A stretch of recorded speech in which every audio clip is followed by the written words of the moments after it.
Hello students, ये आपका part 14 video है और पार्ट 14 वीडियो में प्रश्नावली 10.5 पे और क्वेश्चन नंबर है 10।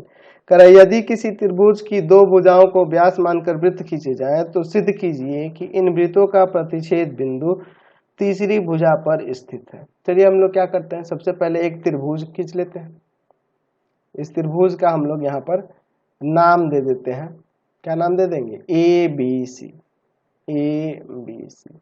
अब हम लोग क्या करते हैं, इस त्रिभुज की दो भुजाएं ए बी और ए सी को लेकर हम लोग इसको व्यास मानकर वृत्त खींचते हैं, दो वृत्त खींचते हैं। ठीक है, इनके भुजाओं को व्यास मानकर। चलिए, एक आपका यह वृत्त हो जाएगा, इसको व्यास मानकर खींचा गया है, देख रहे हैं ना। थोड़ा सा और इसको नीचे में ले आता हूँ और दूसरा वृत्त हम लोग इधर खींच देते हैं इस तरह से। ठीक है, अब की बार ए सी को व्यास मानकर, तो ये हम लोग इस पर दो वृत्त खींचे हैं, एक ए बी को व्यास मानकर और एक ए सी को व्यास मानकर। ठीक है, चलिए अब हमें क्या सिद्ध करके दिखाना है कि इन दोनों वृत्तों का जो प्रतिच्छेद बिंदु ये जो देख रहे हैं यह तीसरी भुजा पर स्थित है, यानी बीसी पर स्थित है। हमें ये दिखाना है। तो हमारे पास दिया हुआ है, क्या दिया है? तो पहले दिया है कि ए बी सी एक त्रिभुज है, ये हमारे पास त्रिभुज है। अच्छा है ना, त्रिभुज की दो भुजाओं ए बी तथा ए सी को व्यास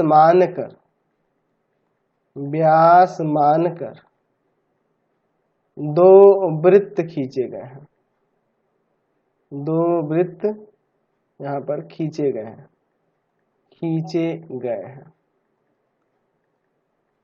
तो सिद्ध करना है,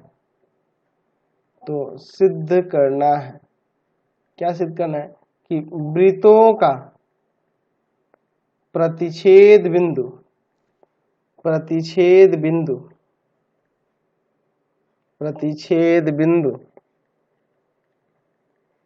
भुजा, कौन सी भुजा है?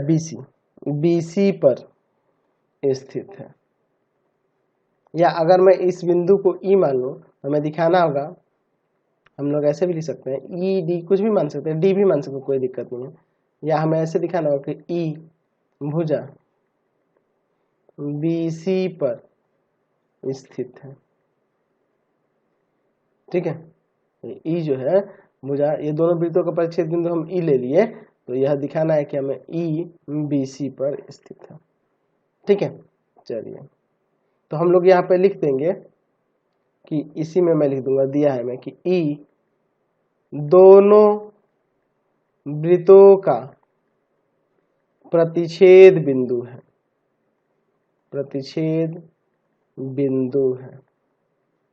ठीक है, चलिए अब इसमें हम लोग थोड़ी सी रचना करेंगे।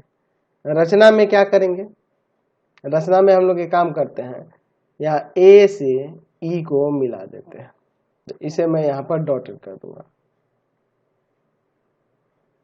अब समझिए, यहाँ पे क्या लिखेंगे? ए ई को मिलाया। यहाँ पे देखिए, अब मिलाने के बाद इसका प्रमाण। अच्छा, हम लोग यहाँ पे देखें तो ये वृत्त है, यह वृत्त का व्यास है, और यह व्यास जो है ये वृत्त को दो बराबर अर्धवृत्तों में बांटता है, और अर्धवृत्त का कोण हमें पता है कि समकोण होता है, या यूं कह सकते हैं कि व्यास जो होता है परिधि पर समकोण बनाता है, यानी कि यहाँ पे 90 डिग्री बनाएगा। समझे ना? ऐसे भी लिख सकते हैं, दोनों तरीके हैं। ठीक है, तो यहाँ पे हो सकता है कि ए बी वृत्त का व्यास है, तो एंगल ए ई बी अर्धवृत्त द्वारा बना कोण है, अर्धवृत्त द्वारा बना कोण है। ठीक है, ए ई बी अर्धवृत्त द्वारा बना कोण है, तो अर्धवृत्त द्वारा बना कोण समकोण होगा ना जी। एंगल ए ई बी बराबर में 90, क्योंकि हम लोग लिख सकते हैं कि अर्धवृत्त द्वारा बना कोण समकोण होता है। ठीक है, या वृत्त के व्यास द्वारा परिधि पर बना कोण समकोण होता है। चलिए अब उसी तरह से हम लोग देख रहे हैं कि AC वृत्त का व्यास है, तो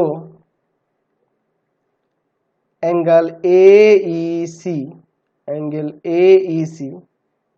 ये जो होगा अर्धवृत्त द्वारा बना कोण है या अर्धवृत्त में बना कोण है, अर्धवृत्त द्वारा बना कोण है।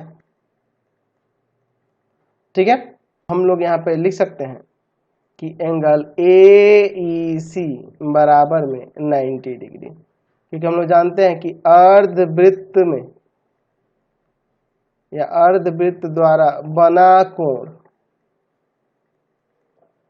समकोण होता है, समकोण होता है। तो अब इन दोनों को जोड़ लेते हैं, एंगल AEB और प्लस में एंगल AEC बराबर में 90 प्लस 90 यानी 180। तो जब ये 180 है, देख लो AEB और AEC ये दोनों मिला के 180 हो रहा है, इसका मतलब ये दोनों रैखिक युग्म है। ठीक है, यहाँ पे लिख सकते हैं, इसलिए एंगल AEB तथा एंगल AEC रैखिक युग्म है, रैखिक युग्म है। और रैखिक युग्म है इसका मतलब कि यह BEC क्या हो गया, एक सरल रेखा है ना।